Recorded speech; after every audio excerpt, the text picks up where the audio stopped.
Hello all, welcome back to our channel. I am Kritarth और आज के इस वीडियो में हम डिस्कस करने जा रहे हैं lesson 2 of class 12 Indian economy. इस चैप्टर का नाम है आपका इंडियन इकोनॉमी। तो बेसिकली इस चैप्टर में हम एक वो दौर पढ़ेंगे इंडिया की जो इकोनॉमी का रहा फ्रॉम 1950 जब हमारा कॉन्स्टिट्यूशन बना टू 1990।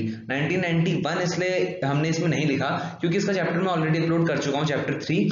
1991 में आपके न्यू इकोनॉमिक रिफॉर्म्स आ गए थे, तो हमारी जितनी भी इकोनॉमिक पॉलिसीज थी तब वो सारी चेंज हो गई थी। तो 1950 से 90 के पीरियड, बीच के पीरियड में हमारी क्या इकोनॉमिक पॉलिसीज रही, क्या उनके एडवांटेजेस थे, क्या डिसएडवांटेजेस थे, ये हम सब पढ़ेंगे इस वीडियो में। तो चलिए शुरू करते हैं। इस स्लाइड में हम बात करेंगे इंट्रोडक्शन से।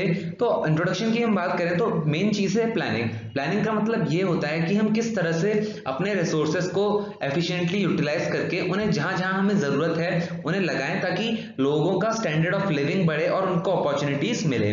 और इंडिया की हम बात करें तो इंडिया आप सब जानते हैं, बचपन से आपने पढ़ा है कि we are neither capitalist economy not socialist economy. हमने एक अलग सिस्टम फॉलो किया जिसमें हमने कैपिटलिस्ट इकोनॉमी के कुछ फीचर्स को मिक्स कर दिया और सोशलिस्ट के कुछ फीचर्स को मिक्स कर दिया, और हमने फॉलो करी मिक्स्ड इकोनॉमी। और मिक्स्ड इकोनॉमी का क्लियर आइडिया जो एक तरह से हमारी कंट्री में आया वो था इंडस्ट्रियल पॉलिसी रेजोल्यूशन 1948 के द्वारा। इंडस्ट्रियल पॉलिसी रेजोल्यूशन 1948 जब आया तो उसने एक तरह से साफ कर दिया, मतलब बता दिया कि हमारी कंट्री का जो इकोनॉमिक सिस्टम होगा वो मिक्स्ड इकोनॉमिक सिस्टम होगा। और प्लानिंग कमीशन की मैं बात करूं जिसको आप नीति आयोग कहते हैं, प्रेजेंट डे 2015 में इसका नाम चेंज करके नीति आयोग कर दिया गया था। तो प्लानिंग कमीशन आपका सेटअप हुआ था 1950 में, और हमारी कंट्री में पहला फर्स्ट 5 ईयर प्लान आया था 1951 में। एंड इन टोटल में बात करूं तो there are only 12 5 year plans. उसके बाद आपका 5 ईयर प्लान्स नहीं आए। और 5 ईयर प्लान्स के गोल्स की मैं बात करूं तो दे आर ग्रोथ, मतलब किस तरह से जीडीपी ग्रोथ आपको लाना है, मॉडर्नाइजेशन, अपग्रेडेशन इन टेक्नोलॉजी, ये सब चीजें आ जाती हैं आपकी। सेल्फ रिलायंस की, हमें आत्मनिर्भर बनना है, हमें फॉरेन से इंपोर्ट अपने कम करने हैं। इक्विटी, मतलब जितनी भी हमारी अपॉर्चुनिटीज हैं, जितने भी रिसोर्सेज हैं, उन सबका इक्वल डिस्ट्रीब्यूशन। तो आने वाली स्लाइड्स में हम इन सब के बारे में डिटेल में पढ़ेंगे, तो देखते रहिएगा पूरा वीडियो। अब हम बात करेंगे टाइप्स ऑफ इकोनॉमीज की। तो सबसे पहली इकोनॉमी है आपकी सोशलिस्ट इकोनॉमी। इस इकोनॉमी में सिंपल क्या होता है कि जो गुड्स प्रोड्यूस होने होते हैं वो गवर्नमेंट डिसाइड करती है एंड लोगों की जरूरतों के अनुसार प्रोड्यूस किए जाते हैं। लाइक अगर हेल्थ सर्विसेज की मैं बात करूं, एजुकेशन, वाटर, शेल्टर, ये सब गवर्नमेंट प्रोवाइड करती है सबको। इसका बेस्ट एग्जांपल है आपका चाइना। चाइना में आप एक तरह से इंडिविजुअल प्रॉपर्टी ओन नहीं कर सकते, पर when it comes to like provision of basic services तो गवर्नमेंट ये सब बेसिक सर्विसेज आपको प्रोवाइड करती है। सेकेंड, अब हम आते हैं कैपिटलिस्ट इकोनॉमी में। तो कैपिटलिस्ट इकोनॉमी की मैं बात करूं तो ये डिपेंड, इसमें जो गुड्स एंड सर्विसेज प्रोड्यूस होने होते हैं वो डिपेंड करता है कि लोगों की डिमांड क्या है। अगर लोगों की डिमांड ज्यादा होगी तो वो गुड्स प्रोड्यूस होंगे, और लोगों की डिमांड नहीं होगी तो वो गुड्स प्रोड्यूस नहीं होंगे। इसकी मैं एक और बात करूं कैपिटलिस्ट इकोनॉमी की, यहाँ आप अपनी प्राइवेट प्रॉपर्टी ओन कर सकते हैं। इसका बेस्ट एग्जांपल है आपका यूनाइटेड स्टेट्स ऑफ अमेरिका। यहाँ मेन आपका जो जितने कैपिटलिस्ट होते हैं, जितने इंडस्ट्रियलिस्ट होते हैं, उनका मेन मोटो ये होता है, मेन ऑब्जेक्टिव ये होता है कि ज्यादा से ज्यादा पैसा कमाएं, कैपिटल अर्न करें। इसके लिए क्या करते हैं कि अगर मान लीजिए किसी गुड के प्रोडक्शन में, मान लीजिए कार के प्रोडक्शन में, अगर लेबर के थ्रू, मतलब ह्यूमन लेबर के थ्रू अगर वो कार का कॉस्ट ऑफ प्रोडक्शन कम आ रहा है तो वो लेबर इंटेंसिव टेक्निक को यूज करेंगे। पर अगर मशीन के थ्रू वो कार का कॉस्ट ऑफ प्रोडक्शन कम आ रहा है तो वो मशीन बेस्ड टेक्नोलॉजी यूज करेंगे। इन ब्रीफ, जो कैपिटलिस्ट इकोनॉमी को ज्यादा प्रॉफिट देता है वो उन मेथड्स को यूज करते हैं। तो कैपिटलिस्ट इकोनॉमी सिंपल ये चीज है। थर्ड, अब आती है मिक्स्ड इकोनॉमी। मिक्स्ड इकोनॉमी में गवर्नमेंट और जो forces of demand and supply हैं दोनों मिलके काम करते हैं। मिक्स्ड इकोनॉमी मैंने आपको बताया सोशलिस्ट इकोनॉमी के कुछ फीचर्स और कैपिटलिस्ट के कुछ फीचर्स को लेके बनाया गया है। तो इसमें जो चीज गवर्नमेंट इसमें बेसिक सर्विसेज प्रोवाइड करती है, लाइक आपका रोड का कंस्ट्रक्शन, रेलवेज, ये सब चीजें आपकी गवर्नमेंट प्रोवाइड करती है। और जो दूसरी चीजें जो प्राइवेट सेक्टर प्रोवाइड कर सकता है, जिसमें प्राइवेट सेक्टर को अपना फायदा लगता है, वो सब चीजें प्रोवाइड प्राइवेट सेक्टर करता है। मिक्स्ड इकोनॉमी का एग्जांपल आपका इंडिया है, कैपिटलिस्ट का एग्जांपल आपका यूएसए है, एंड सोशलिस्ट का एग्जांपल आपका चाइना है। अब हम बात करते हैं गोल्स ऑफ 5 ईयर प्लान्स की। तो जितने भी हमारी कंट्री में 5 ईयर प्लान्स आए, 12 5 ईयर प्लान्स आए 1951 से 2017 तक। अब हम 5 ईयर प्लान्स के कॉमन गोल्स के बारे में बात करेंगे। सबसे पहला है आपका ग्रोथ।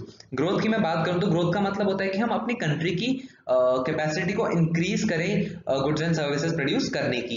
गुड्स एंड सर्विसेज जितने ज्यादा हम प्रोड्यूस करेंगे उतने ज्यादा हम एक्सपोर्ट भी करेंगे, उतना ज्यादा हमें फॉरेक्स आएगा, ये सब चीजें हैं। और ग्रोथ की मैं बात करूं तो ग्रोथ का सिंपल अगर आप मतलब समझना चाहें वो होता है इंक्रीज इन जीडीपी। हम अपनी ग्रॉस डोमेस्टिक प्रोडक्ट को इंक्रीज करें। ग्रॉस डोमेस्टिक प्रोडक्ट का मतलब ये होता है final value of all goods and services produced in an economy during an year. तो हम जितने भी गुड्स एंड सर्विसेज उनका प्रोडक्शन बढ़ा दें। सेकंड है GDP of a country is derived from different economic sectors. तो हमारी कंट्री की जो जीडीपी है वो एक तरह से सम होता है सारे सेक्टर्स से जो जीडीपी होती है। जीडीपी आपकी एग्रीकल्चर सेक्टर से अलग होती है और मैन्युफैक्चरिंग सेक्टर यानी सेकेंडरी सेक्टर से अलग होती है और सर्विस सेक्टर से अलग होती है। तो जीडीपी अलग अलग सेक्टर से डिराइव होती है। एग्रीकल्चर सेक्टर जो एग्रीकल्चर गुड्स प्रोड्यूस करता है वो एग्रीकल्चर सेक्टर की जीडीपी हुई।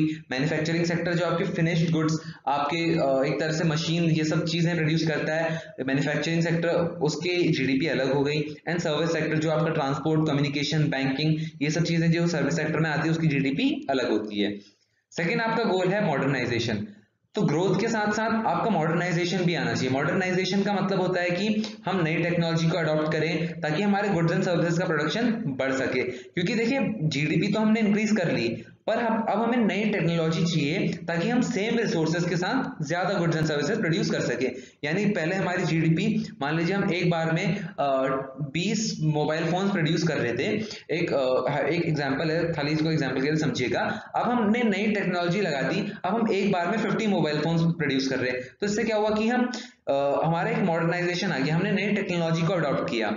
मॉडर्नाइजेशन का एक और मतलब होता है कि चेंजेस इन सोशल आउटलुक। कि लाइक पहले हम मानते थे कि विमेन्स को पढ़ाना नहीं चाहिए, कि गर्ल एजुकेशन हमारी कंट्री में इतनी थी नहीं, लोग बेटियों को स्कूल नहीं भेजते थे।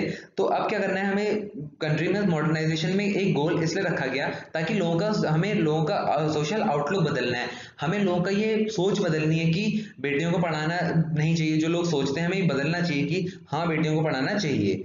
थर्ड है सेल्फ रिलायंस। सेल्फ रिलायंस की मैं बात करूं तो सेल्फ रिलायंस का मतलब होता है आत्मनिर्भरता, कि हमें अपने आप पे सेल्फ डिपेंडेंट बनना है। हमें फॉरेन से गुड्स को इंपोर्ट नहीं करना है, हमें खुद ही डोमेस्टिकली उन गुड्स को प्रोड्यूस कर लेना है। और इसका मैं एक बात बताऊं सेल्फ रिलायंस की, तो ये गोल इसलिए रखा गया क्योंकि 1950 इस पीरियड में हम इवन जो हमारे फूड ग्रेन्स थे यानी आटा, चावल, ये सब चीजें जो राइस एंड व्हीट थी, ये हम फॉरेन कंट्रीज से इंपोर्ट करते थे। अब आप समझ सकते हैं कि बीन एंड एग्रीकल्चर इकोनॉमी, हम एक एग्रीकल्चर इकोनॉमी थे, फिर भी हम फूड ग्रेन्स में सेल्फ सफिशिएंट नहीं थे, इसलिए हम बाहर से इंपोर्ट करते थे। तो ये गोल रखा गया सेल्फ रिलायंस का, ताकि हम एक तरह से सेल्फ रिलायंट बने गुड्स के प्रोडक्शन में। और जो इंडिया के फर्स्ट 7 5-year प्लान्स थे, उन्होंने इंपॉर्टेंस दी आपकी सेल्फ रिलायंस को, आत्मनिर्भरता को। थर्ड है आपका इक्विटी, फोर्थ है आपका इक्विटी। इक्विटी का मतलब होता है कि जितने भी आपके बेनिफिट्स हैं इकोनॉमिक प्रॉस्पेरिटी के, जितने भी आपके पास बेनिफिट्स आ रहे हैं, हेल्थ, एजुकेशन एक्सेट्रा एक्सेट्रा, ये आप सभी लोगों को प्रोवाइड करें। ऐसा नहीं होना चाहिए कि एक सेक्शन सोसाइटी का है उसको ये अपॉर्चुनिटीज मिल रही हैं और जो दूसरा है वो बिल्कुल ही नेग्लेक्टेड है, आप उसको बिल्कुल डिप्राइव कर दे रहे हो। इक्विटी का मतलब होता है इक्वल इक्विटी लाना, एक तरह से इक्वल अपॉर्चुनिटीज प्रोवाइड करना सबको। अब हम बात करते हैं पीसी महालनोबिस के बारे में, जिनका पूरा नाम था प्रसन्नता चंद्र महालनोबिस। तो ये एनसीईआरटी में एक बॉक्स में आपको दे रखा है, थोड़ा इंपॉर्टेंट है। इनके बारे में 3-4 बेसिक पॉइंट्स है जो आपको पता होने चाहिए। तो उन्होंने इंडिया के जो 5-year प्लान्स थे उनको फॉर्मुलेट किया, एक तरह से प्लानिंग कमीशन में थे ये, उन्होंने पूरे प्लान्स का फॉर्मुलेशन किया। और ये आर्किटेक्ट ऑफ इंडियन प्लानिंग, इनको आर्किटेक्ट ऑफ इंडियन प्लानिंग कहा जाता है। इन्होंने बहुत ज्यादा कंट्रीब्यूशन दिया और इनका जो मेजर कंट्रीब्यूशन था वो था सेकंड 5-year प्लान पे, which mainly focused on the growth and development of industries. और इनके बारे में एक और चीज है, he established Indian statistical institute and started a journal Sankhya. तो देखिए ये चीजें आपको मेरे अकॉर्डिंग किसी और ऐसी बुक, चाहे आप कोई रेफरेंस ले लें तो वो रेफरेंस आपको ऐसी चीजें नहीं देती। इसलिए मैं आपसे कहता हूं कि इंडियन इकोनॉमी की आप एनसीईआरटी ही फॉलो कीजिए, क्योंकि इन चीजों को वो नेग्लेक्ट कर देती हैं। ये चीजें आपको पता होनी चाहिए। एक तरह से जनरल नॉलेज की मैं बात करूं तो ये आप लोगों के लिए बहुत जनरल सी चीज है जो आपको पता होनी चाहिए।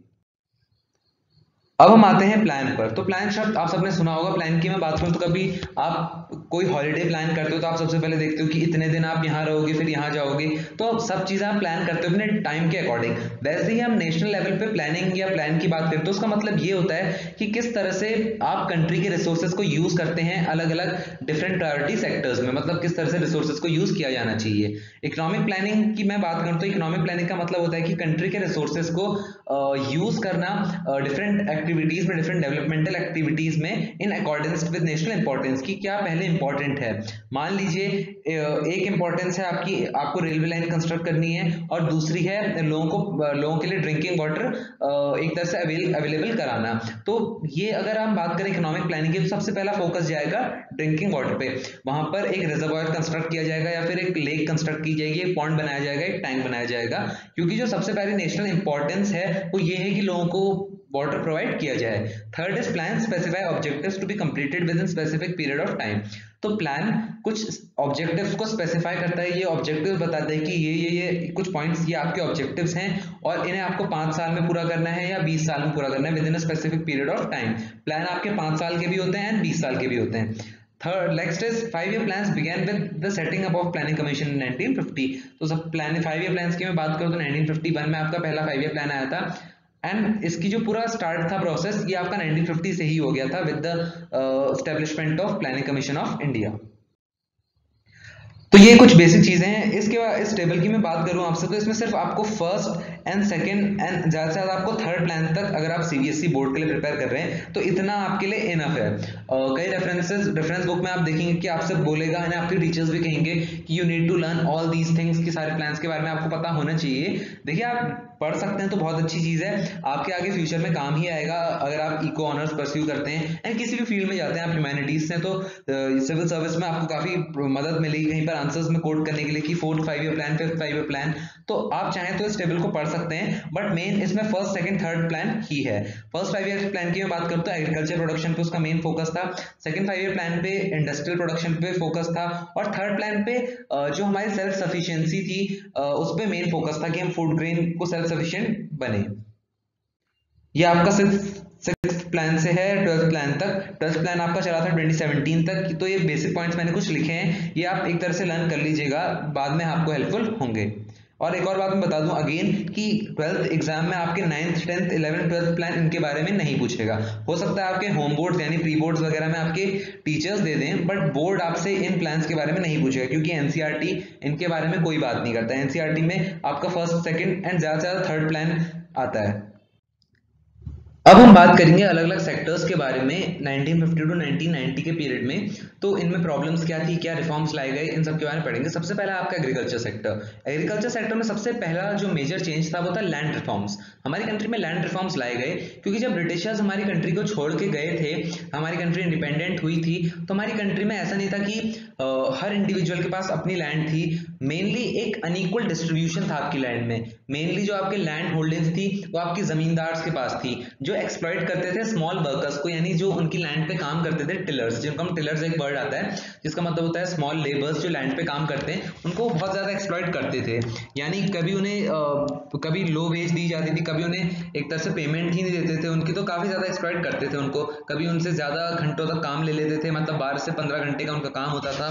Second is agriculture was low productive. और हमारी कंट्री में इस पीरियड में एक और बड़ी परेशानी थी, वो थी कि एग्रीकल्चर जो हमारी कंट्री में था वो इतना प्रोडक्टिव नहीं था कि हमारी कंट्री की जो नीड है फूड ग्रेन्स की, हमारे लोगों की जो जरूरत है खाने की, उसको पूरा कर सके। इसलिए जो हमारी कंट्री में था फूड ग्रेन्स, वो हम इंपोर्ट करते थे यूनाइटेड स्टेट्स ऑफ अमेरिका से। नेक्स्ट है लैंड रिफॉर्म। लैंड रिफॉर्म का सिंपल मतलब होता है change in the ownership of land. ध्यान रखिएगा, मैच द फॉलोइंग में ये चीजें आ सकती हैं आपकी। एक कॉलम में लैंड रिफॉर्म्स दे सकते हैं और दूसरे में आपसे पूछा जा सकता है क्या मतलब इसका, change in ownership of land. तो इन चीजों को ध्यान में रखिएगा। पर introduce to bring equity in land. तो लैंड रिफॉर्म्स का सिंपल मतलब ये है आपका कि जो जमीन थी जमींदार्स की, उन्हें लेके आपके टिलर्स को दे दिया गया, जो स्मॉल कल्टीवेटर्स थे, जिनसे उनको एक इंसेंटिव मिला, जिनसे एक तरह से उनको जो टिलर्स थे उनको एक स्ट्रेंथ मिली कि अब वो लैंड की क्वालिटी को इंप्रूव कर सके। क्योंकि देखिए पहले तो वो जमींदार के अंदर काम कर रहे थे, तो अगर वो लैंड की क्वालिटी को इंप्रूव करते भी मैन्योर फर्टिलाइजर ये डाल के, तो फायदा किसको होता, आपके जमींदार को। उनको कोई ऐसा पर्सनल बेनिफिट नहीं होता, तो डायरेक्ट एक तरह से बिना मन से उस लैंड पे काम करते थे। पर अब अगर लैंड उन्हीं की आ गई तब वो पूरे मन से, ताकि क्योंकि उन्हें भी कैपिटल बेनिफिट होता था, अगर वो अच्छी क्रॉप ग्रोथ होगी तो उन्हें ज्यादा पैसा मिलेगा। इसलिए लैंड रिफॉर्म ये पॉलिसी इसीलिए इंट्रोड्यूस की गई to bring equity in agriculture, ताकि ऐसा ना हो कि एक सेक्शन है जमींदार का, उनके पास लैंड है बहुत ज्यादा एंड वो एक्सप्लॉइट कर रहे हैं आपके टिलर्स को।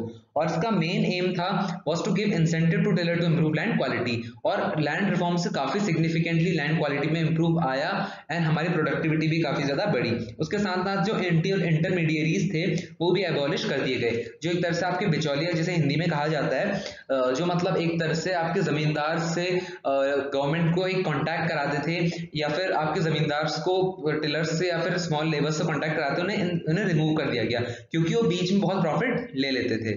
नेक्स्ट आपका जो पॉलिसी थी वो थी लैंड सीलिंग की। लैंड सीलिंग का सिंपल मतलब होता है कि हम एक तरह से लैंड का साइज फिक्स कर दें कि कितना एक इंडिविजुअल ओन कर सकता है। लाइक मैं हूं, ये गवर्नमेंट ने फिक्स कर दिया लैंड सीलिंग में कि मैं अब मान लीजिए 1 एकड़ ही लैंड ओन कर सकता हूं, मैं उससे ज्यादा ओन नहीं कर सकता। इसमें भी कई ज्यादा लूप होल्स आए कि लोगों ने क्या किया कि अपने रिश्तेदारों के नाम पर जमीन कर दी। उससे क्या हुआ कि जैसे जमींदार बड़े बड़े थे, अब गवर्नमेंट ने पॉलिसी निकाली कि लैंड सीलिंग में कि अब इतनी साइज लैंड से आप ज्यादा ओन नहीं कर सकते, तो उन्होंने अपने फैमिली मेंबर्स के नाम पर कर दी लैंड। तो इसलिए इसके भी उन्होंने काफी ज्यादा लूप होल्स का फायदा उठाया। लैंड सीलिंग का भी मेन ऑब्जेक्टिव था was to promote equity in agriculture, कि एक इक्वालिटी आ जाए। ऐसा ना हो कि एक लिमिटेड सेगमेंट है उसके पास ह्यूज एकर्स ऑफ लैंड है, बल्कि जो दूसरा सेगमेंट है उसके पास बिल्कुल ही लैंड नहीं है, बिल्कुल नेग्लिजिबल एक छोटा सा प्लॉट है। और नेक्स्ट हम बात करें तो tenants came in direct contact with government. तो जो आपके स्मॉल कल्टीवेटर्स थे, लैंड सील कर देने से मतलब जो पहले आपके जमींदार के अंदर काम करते थे, अब वो डायरेक्ट कांटेक्ट में आ गए गवर्नमेंट के, क्योंकि पहले तो वो जमींदार के साथ काम करते थे, उनके अंडर काम करते थे। अब उनके पास अपनी एक इंडिपेंडेंट लैंड हो गई, इसलिए वो गवर्नमेंट के एक सीधे कॉन्टैक्ट में आ गए। इंटरमीडियरीज जो बिचौलिए थे जिनकी मैं बात करते आ रहा हूँ, जो बीच में बहुत प्रॉफिट कमा लेते थे, जो एक्सप्लॉइट करने में जिनका भी इक्वल रोल था, वो भी एबॉलिश कर दिए गए। बट लैंड सीलिंग की हम बात करें तो it faced hurdles and was successful in few states only. तो लैंड सीलिंग इस पॉलिसी की मैं बात करूं तो जैसा मैंने आपको बताया कि जो जमींदार थे उन्होंने इसमें लूप होल्स का बहुत फायदा उठाया। सबसे पहले तो क्या किया उन्होंने, ये था कि आप इतने फिक्स साइज से ज्यादा लैंड ओन नहीं कर सकते, तो उन्होंने अपने रिश्तेदारों के नाम पर लैंड कर दी एंड अपने ही फैमिली मेंबर्स के नाम कर दी। और कई बार तो जमींदार ने ऐसा भी किया कि उन्होंने अपने आप को सेल्फ कल्टिवेटर डिक्लेयर कर दिया कि that I am not a zamindar, I am a self cultivator, मेरी इतनी जमीन है, मैं उस पर खुद कल्टिवेशन करता हूँ। और ये सक्सेसफुल रहा आपके कुछ ही स्टेट में। और जो एग्रीकल्चर के पुअर थे, यानी जो पुअरेस्ट ऑफ एग्रीकल्चर थे, इनके पास बिल्कुल लैंड नहीं थी, उनको काफी दिक्कतें आई। और जो आपके लैंड रिफॉर्म्स हो या फिर लैंड सीलिंग हो, ये सिर्फ कुछ ही स्टेट्स में सक्सेसफुल रहा, लाइक केरल एंड वेस्ट बंगाल, क्योंकि यहाँ की जो स्टेट गवर्नमेंट थी ये बिल्कुल विलिंग थी फार्मर्स की हेल्प करने के लिए, एक इक्विटी लाने के लिए। कुछ स्टेट गवर्नमेंट ने इसलिए भी हेल्प नहीं किया क्योंकि जो स्टेट गवर्नमेंट को चलाते थे यानी मिनिस्टर्स, उनके रिश्तेदारों की हो या फिर उनकी वो खुद एक जमींदार फैमिली से बिलोंग करते थे, इसलिए उन्होंने इन लैंड रिफॉर्म्स और लैंड सीलिंग की प्रैक्टिसेस को एक तरह से पूरी तरह से इंप्लीमेंट नहीं किया। नेक्स्ट हम बात करते हैं ग्रीन रेवोल्यूशन की। तो 1960s के दौर में आया, यानी 1960 का जो डिकेड था 1960 से 1969, उसके बीच में इसे लागू किया गया। ग्रीन रेवोल्यूशन की हम बात करें तो इसका मतलब होता है कि फूड ग्रेन्स का प्रोडक्शन बढ़ा देना फ्रॉम HYV सीड्स। और HYV सीड्स को इरिगेशन और फर्टिलाइजर्स की जरूरत पड़ती है।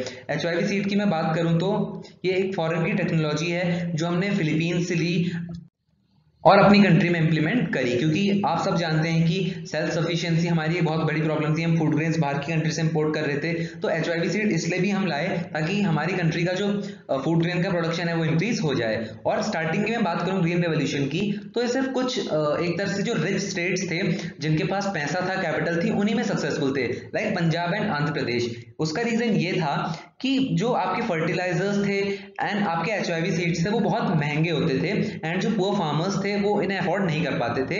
ये बात हो रही है आपकी स्टार्टिंग की। आखिरी में गवर्नमेंट ने कुछ मतलब बीच में, मिड में एंड आखिरी में गवर्नमेंट ने स्टेप्स लिए, लाइक सब्सिडीज प्रोवाइड करी, जिससे पुअर फार्मर्स को भी इसको अचीव कर पाए, यानी वो भी इस टेक्नोलॉजी को इस्तेमाल कर पाए। पंजाब एंड आंध्र प्रदेश में सक्सेसफुल होने का ये रीजन भी रहा क्योंकि यहाँ इरिगेशन चैनल्स जो आपके थे, लाइक आपकी गूल हो, आपकी कैनाल हो, ये सब अच्छे से डेवलप थे।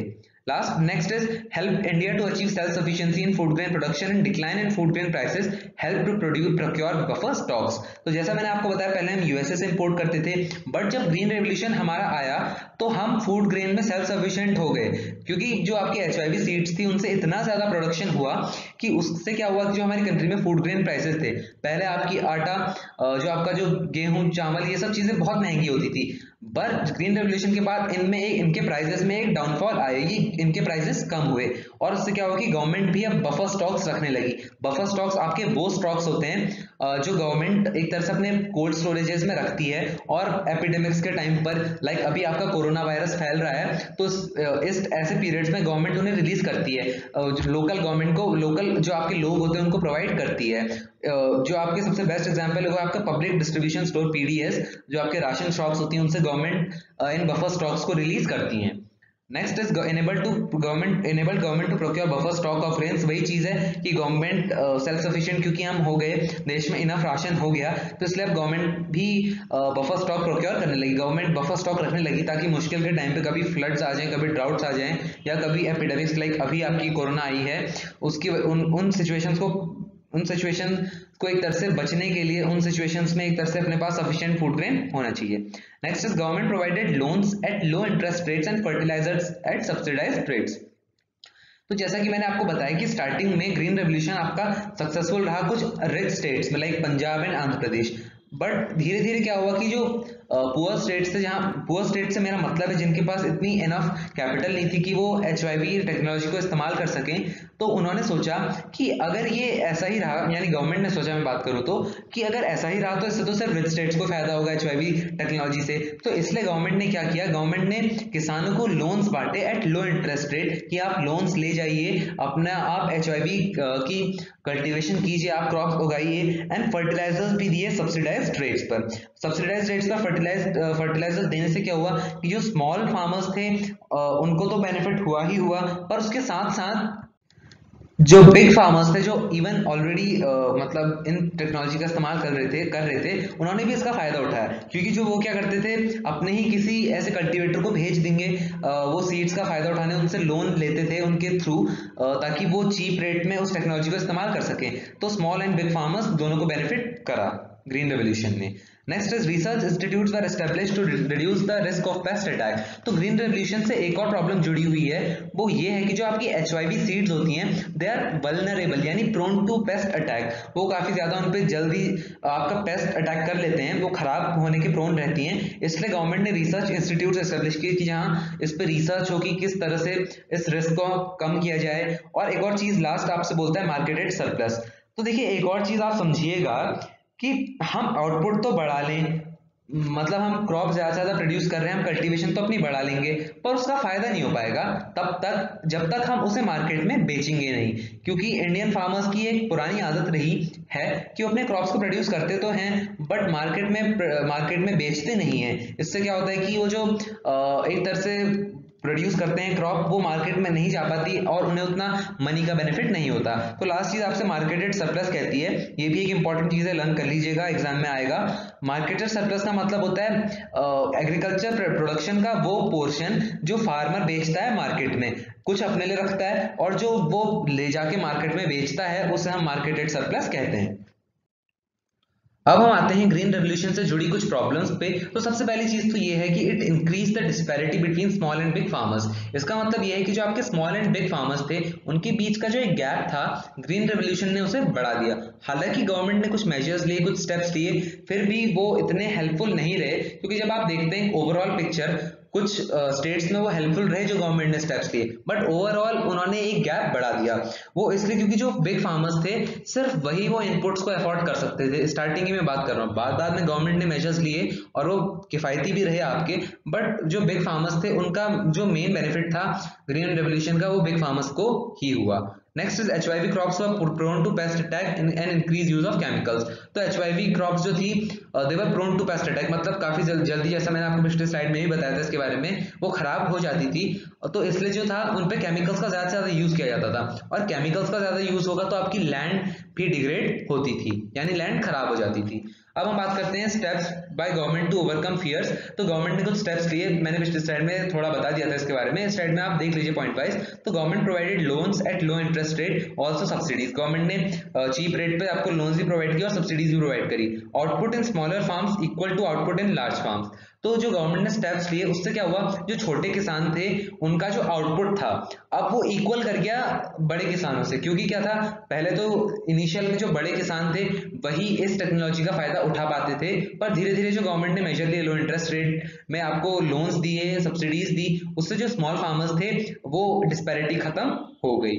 Next is risk of crop failure was reduced by services given by research institute. तो मैंने आपको बताया था पिछले उसमें कि गवर्नमेंट ने रिसर्च इंस्टीट्यूट एस्टेब्लिश करे, उससे जो क्रॉप फेलियर का रिस्क था इट वाज रिड्यूस्ड, क्योंकि कई सारी ऐसी रिसर्च लाई गई, कोई ऐसे केमिकल्स डेवलप किए गए जिससे जो पेस्ट अटैक था उसे खत्म किया जा सके एंड क्रॉप फेलियर को कम किया जा सके।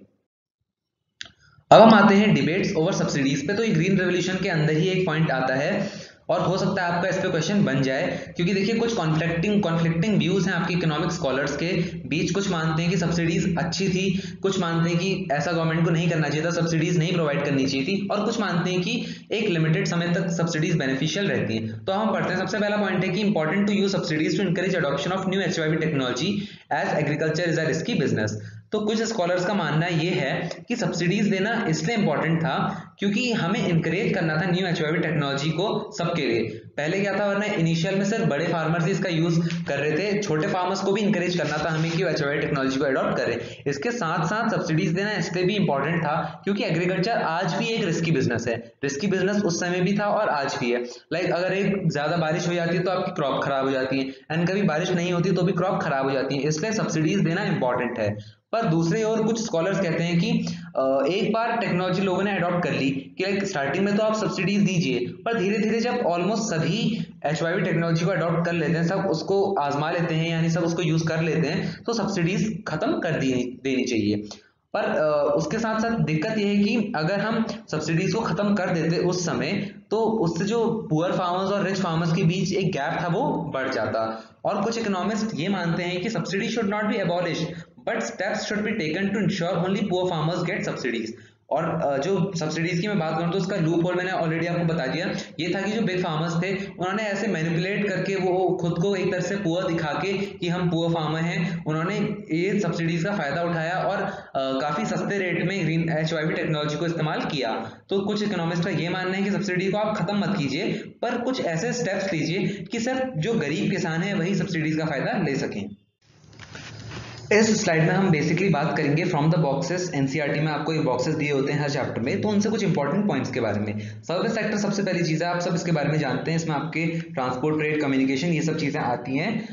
तो economy undergoes changes when it develops, share of agriculture sector declines. तो सिंपल सी चीज ये कह रहा है कि जैसे जैसे इकोनॉमी आगे बढ़ती जाती है वैसे वैसे एग्रीकल्चर सेक्टर का जो शेयर होता है वो डिक्लाइन होता है, और उसके कंपैरिजन में जो आपको मैन्युफैक्चरिंग सेक्टर और सर्विस सेक्टर होता है उसका शेयर बढ़ता है। And service sector contribute more to GDP than other sectors. India की मैं बात करूं, क्योंकि इंडियन इकोनॉमिक डेवलपमेंट बुक है, इंडिया की इकोनॉमी के बारे में बात करता है, तो आज भी आप देखेंगे, आप गूगल कर सकते हैं, तो इंडिया की जीडीपी में जो सबसे ज्यादा कंट्रीब्यूशन है वो आपका सर्विस सेक्टर का है।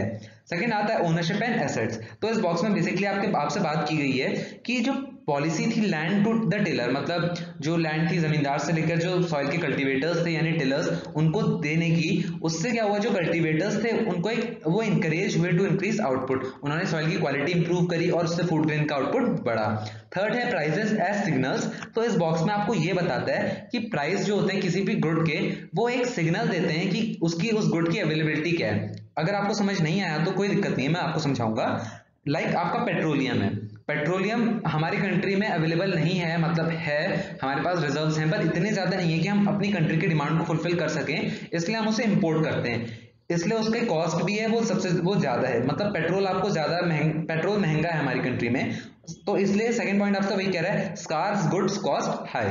तो प्राइस या सिग्नल का मतलब है कि जो जिनकी कॉस्ट ज्यादा होगी वो गुड्स हमारी कंट्री में स्कार्स होंगे, मतलब हमारी कंट्री में उतने ज्यादा अवेलेबल नहीं होंगे। और जो सस्ती चीजें हैं, लाइक आपकी सस्ती चीजों की मैं बात करूं तो फूड ग्रेन्स, ये इन कंपैरिजन टू पेट्रोलियम सस्ती हैं, तो इससे हम ये समझ सकते हैं कि हमारी कंट्री में ये अवेलेबल हैं, हम सफिशिएंट हैं इन चीजों में। तो प्राइस या सिग्नल का मतलब यही है। प्राइसेस या सिग्नल में सब्सिडीज का एक और पॉइंट लाता है, ये कहता है कि जो सब्सिडीज देती है गवर्नमेंट लोगों को, फूड ग्रेन्स हो गया या फिर किसी भी चीज में, इलेक्ट्रिसिटी में, ये एक तरह से प्राइस को एज अ सिग्नल नहीं करने देती है, क्योंकि अगर मान लीजिए आपका फूड ग्रेन्स का प्राइस 80 रुपीज पर केजी है, तो हम समझेंगे कि आपकी जो हमारी कंट्री है वो स्कार्स है फूड ग्रेन्स में, पर जो सब्सिडी है वो आपको वो प्राइस कम करके 40 रुपीज पर केजी या 30 रुपीज पर केजी में ले आती है। तो इससे क्या होता है कि जो प्राइसेस एज सिग्नल्स काम करते हैं वो ऐसा काम नहीं कर पाते, मतलब वो एक तरह से इंडिकेट नहीं करते कि गुड्स की अवेलेबिलिटी क्या है, क्या वो स्कार्स हैं या फिर हमारी कंट्री में वो एबंडेंट हैं।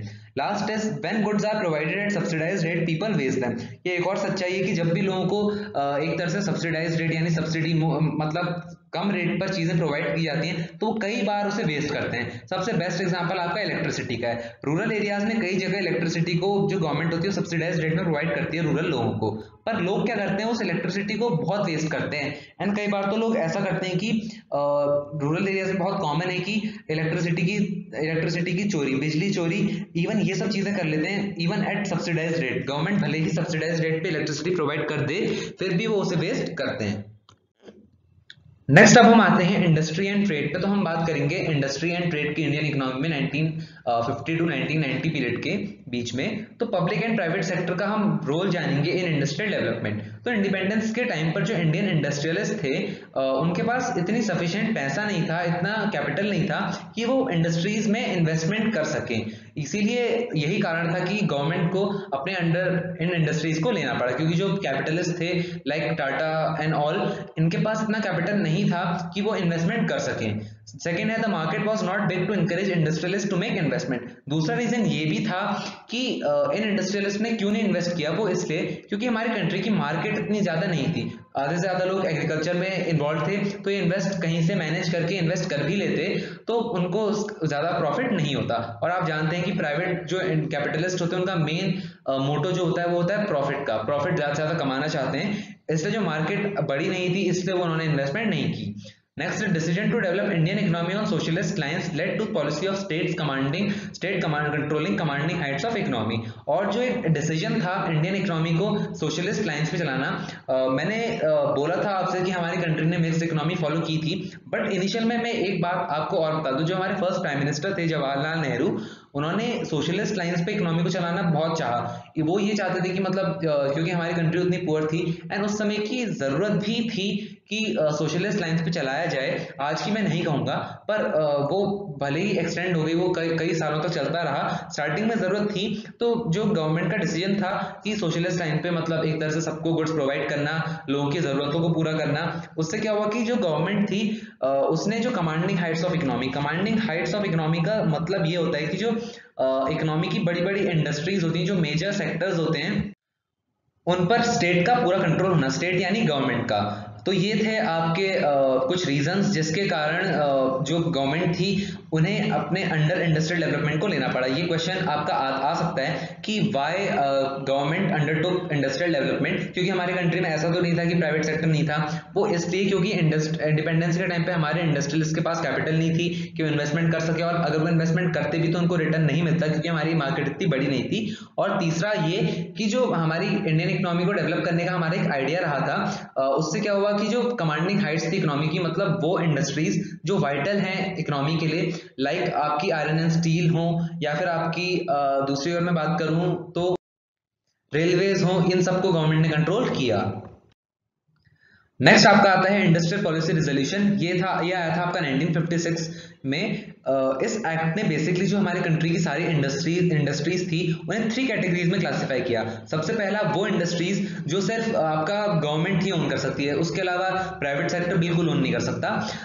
सेकंड वो इंडस्ट्रीज जो पब्लिक और प्राइवेट सेक्टर मिलके ओन करेंगी, बट इसमें जो पब्लिक सेक्टर का डिसीजन होगा वही मेन होगा। इसका समझाऊं तो मैं, इंडस्ट्रीज ऐसी इन इंडस्ट्रीज में पब्लिक और प्राइवेट सेक्टर मिलकर काम कर सकती थी। मतलब अगर आपकी कंपनी सेटअप करनी है तो प्राइवेट और पब्लिक सेक्टर दोनों मिलकर कर सकती थी सेकंड काइंड ऑफ इंडस्ट्रीज में।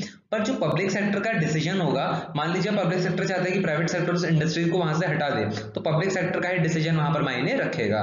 तीसरी इंडस्ट्रीज थी वो इंडस्ट्रीज जो कि सिर्फ प्राइवेट सेक्टर ओन कर सकता है, एक्सक्लूसिवली प्राइवेट सेक्टर ओन कर सकता है, and they were controlled by state through licenses to promote industries in backward area by tax concessions।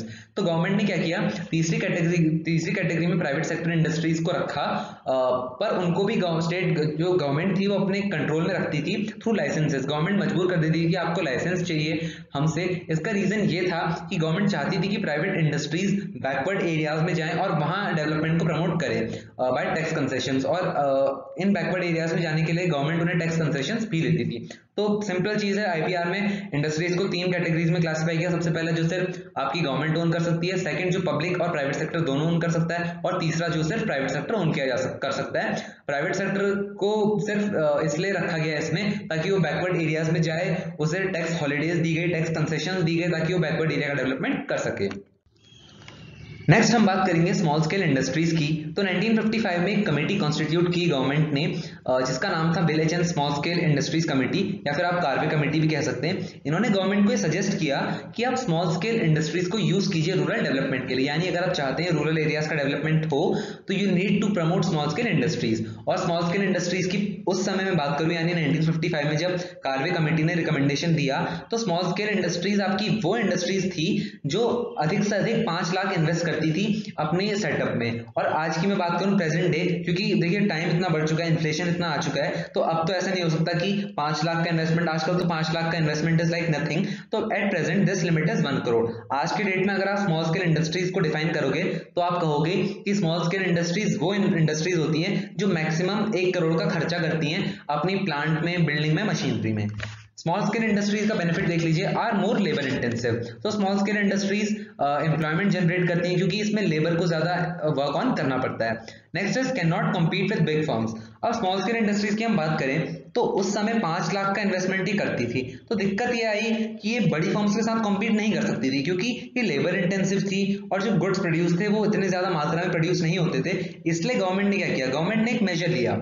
Government ने कुछ प्रोडक्ट्स को सिर्फ एक्सरसाइज के लिए रिजर्व किया कि लाइक ये प्रोडक्ट्स जो हैं इनको लार्ज स्केल इंडस्ट्रीज प्रोड्यूस कर ही नहीं सकती। इससे क्या हुआ, स्मॉल स्केल इंडस्ट्रीज काफी ज्यादा प्रमोट हुई। एंड रूरल डेवलपमेंट की मैं बात करूं तो ये काफी हद तक ये बेनिफिशियल रहा और रूरल डेवलपमेंट हुआ। Last is were given concessions and bank loans at lower interest rates. तो स्मॉल स्केल इंडस्ट्रीज की मैं उस समय बात करूं या आज भी बात करूं तो आज भी स्मॉल स्केल इंडस्ट्रीज को कंसेशंस, यानी अगर आपको गवर्नमेंट को टैक्स देना होता है इंडस्ट्रीज को तो स्मॉल स्केल इंडस्ट्रीज को कंसेशन होता है कि छूट होती है टैक्स पे कि वो इतना % ही देंगी तो काम चल जाएगा। और बैंक लोन्स भी उनको सस्ते इंटरेस्ट रेट पे मिल जाते हैं। नेक्स्ट हमारी आती है इंपोर्ट सब्स्टिट्यूशन की policy.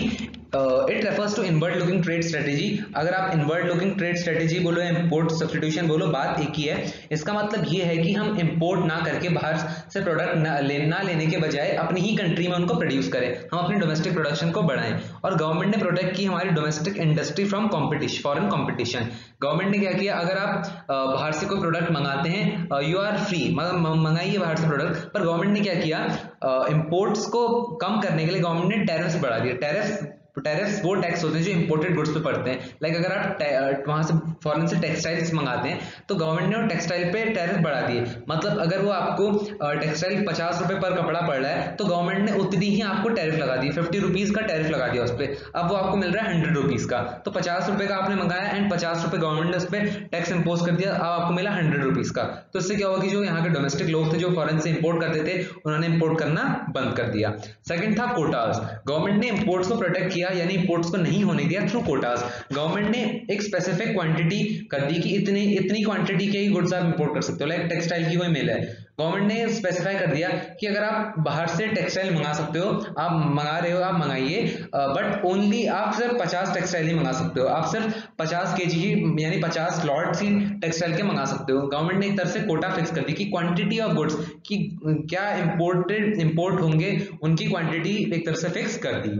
Last is this was done to promote domestic items and save forex. और ध्यान से सुनिएगा एक बात, मेरे ज्योग्राफी स्टूडेंट्स ऑलरेडी जानते हैं एंड इकोनॉमिक्स स्टूडेंट्स की मैं बात करूं जिन्होंने पिछले साल मेरे एमसीक्यू वीडियोस देखे थे, उनका फीडबैक बहुत पॉजिटिव था। तो आप हल्के में मत लीजिएगा मेरे वीडियोस को, ऑल्दो सब्सक्राइबर्स कम हैं, आई बिलीव दिस, बट कोई बात नहीं, इट्स जस्ट अ स्टार्टिंग, धीरे धीरे बढ़ेंगे subscribers. I am a firm believer in this. तो इसलिए आप मेरे वीडियोस को ध्यान से देखिएगा, लेक्चर्स को। एग्जाम टाइम पे मैं आप सबको इनकी पीडीएफ भी प्रोवाइड कर दूंगा जिनसे आपको रिवीजन में हेल्प हो जाए। और इंपोर्ट सब्स्टिट्यूशन का ही हम पढ़ रहे थे, this was done to promote domestic items and save forex. तो डोमेस्टिक आइटम्स को प्रमोट करने के लिए एंड फॉरेन एक्सचेंज को, क्योंकि जब हम इंपोर्ट करते हैं तो हम यूएस डॉलर में पे करते हैं, तो उस यूएस डॉलर को एक तरह से बचाने के लिए गवर्नमेंट ने इंपोर्ट सब्स्टिट्यूशन पॉलिसी लगाई। नेक्स्ट हम बात करेंगे effect of policies on industrial development. तो जितनी भी गवर्नमेंट ने पॉलिसीज निकाली इंडस्ट्रियल डेवलपमेंट के लिए, उनका पॉजिटिव इफेक्ट क्या रहा ये हम पढ़ेंगे।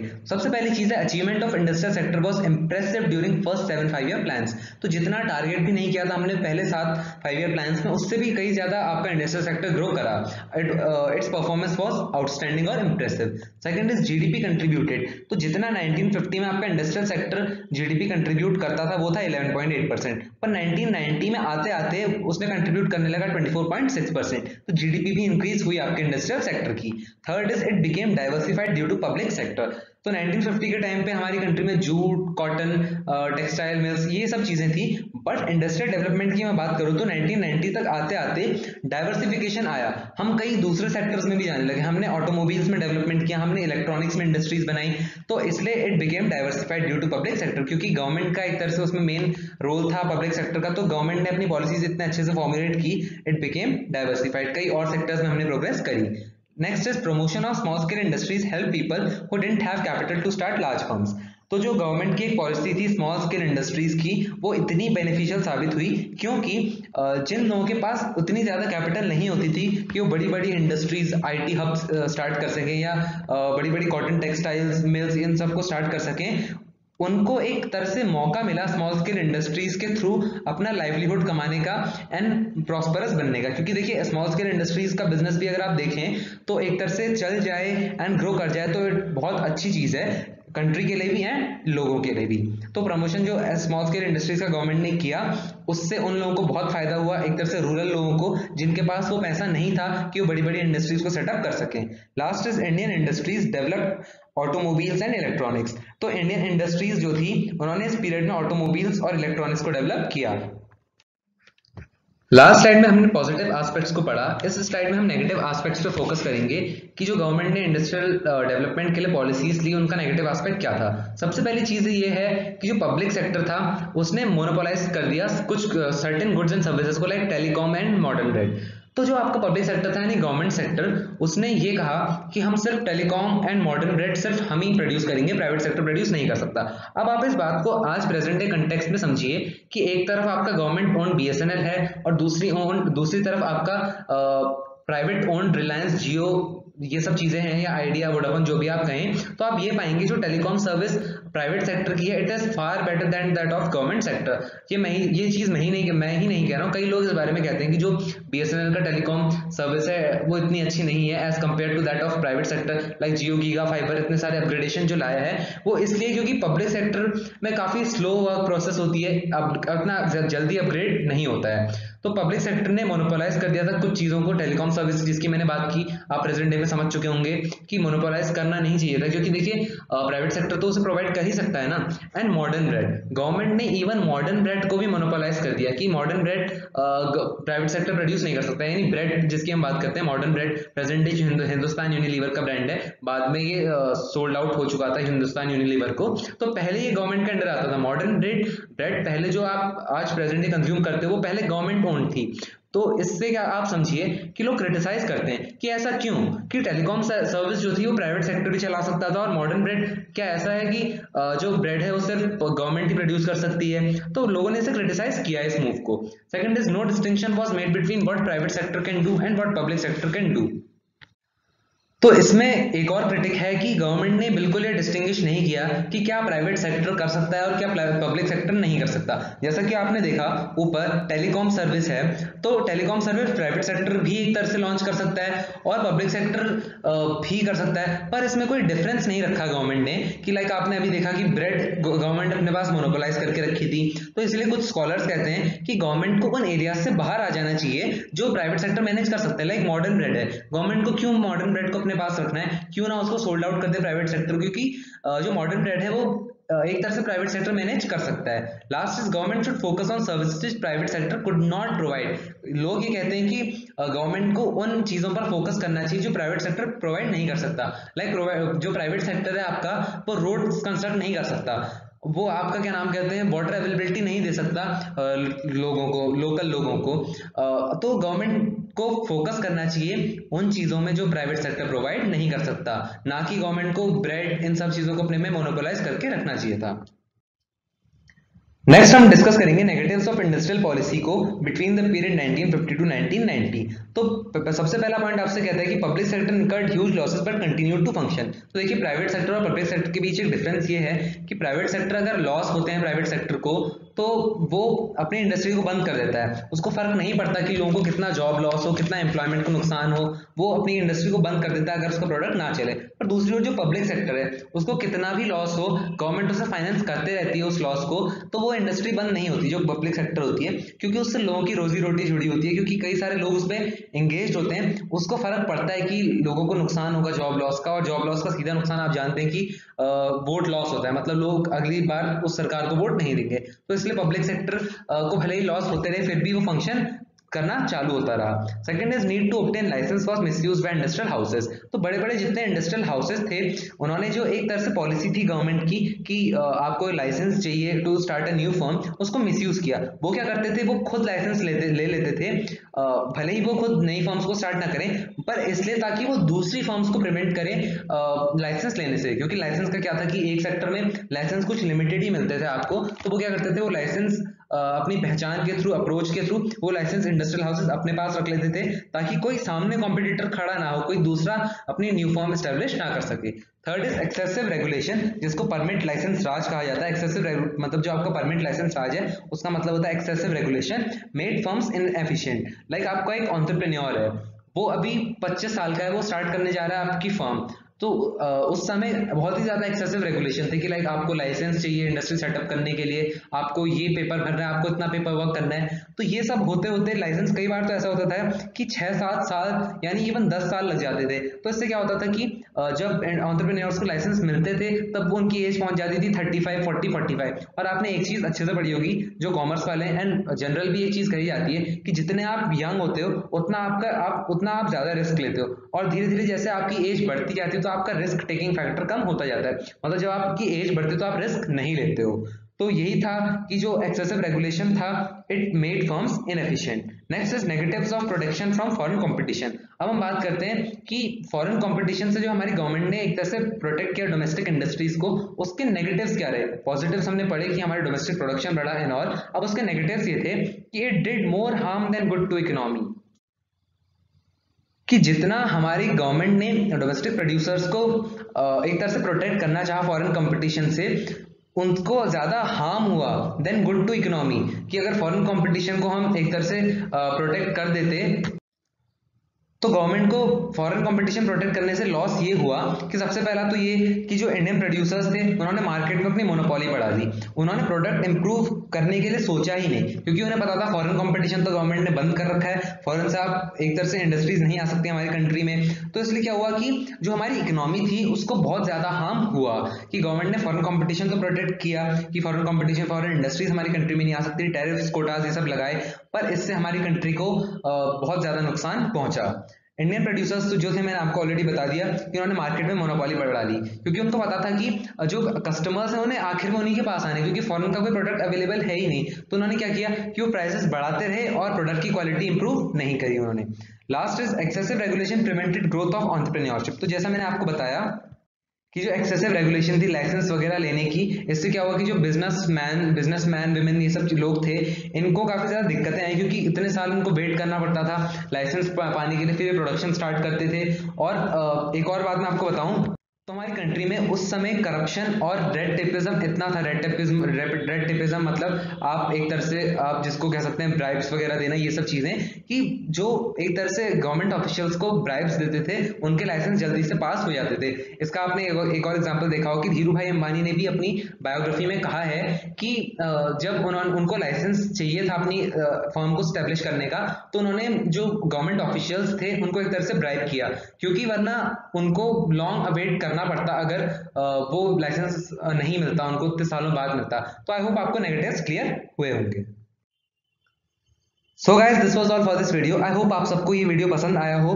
अगर आपने अभी तक हमारे चैनल को सब्सक्राइब नहीं किया तो प्लीज डू सब्सक्राइब इट। हमारी एमसीक्यू सीरीज देखना मत भूलिएगा। एंड एक और चीज, आपको कहीं पर भी डाउट आया हो या ऐसी चीज हो जो आपको समझ ना आई हो, क्योंकि स्टार्टिंग में डाउट्स होते हैं, किसी को भी, इवन मुझे भी, जब मैं स्टार्टिंग में पढ़ता था मुझे भी डाउट्स होते थे, तो feel free to comment down. I am here to answer your query. Thank you.